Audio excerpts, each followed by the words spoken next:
Bonjour, aujourd'hui je vais vous parler de mes jeux de rôle. Mais avant toute chose, qu'est-ce qu'un jeu de rôle? Un jeu de rôle est sûrement le plus beau jeu du monde. Pour en faire un, il faut un maître du jeu, des joueurs et un ou plusieurs dés. Le maître du jeu raconte un scénario qu'il a préparé et les joueurs doivent agir en fonction des situations racontées par le maître du jeu. D'ailleurs, le maître du jeu est souvent appelé MJ pour l'abréviation. Je vais vous mettre en situation. Vous vous retrouvez dans la rue, en campagne, il fait nuit, et un cri vous glace le sang. Vous vous retrouvez devant une ancienne maison qui semble peut-être abandonnée au vu de l'absence de lumière, mais pourtant c'est bien l'adresse que votre missive indique. Vous ne savez pas si les cris sont un appel au secours ou si c'est autre chose. Que faites-vous? Là, c'est au tour des joueurs d'agir. Dans mes JDR, abréviation de jeu de rôle, les joueurs peuvent agir avec leur personnage qu'ils incarnent selon 4 stats. Le mental, qui regroupe tout ce qui est lié au sens, au sortilège et tout ce qui nécessite de la réflexion. La dextérité, regroupe tout ce qui est lié à l'agilité du personnage, escalader, esquiver, tirer à l'arc, etc. Le social, qui représente le charisme et la tchatche du personnage. Et enfin le physique, qui représente l'endurance et la force brute.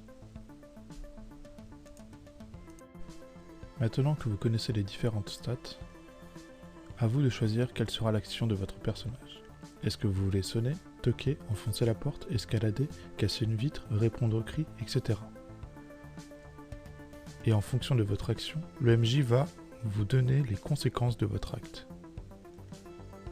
Pour aller plus en détail, votre action réussit ou échoue en fonction de votre stat, et le MJ vous décrit ce qui se passe par la suite.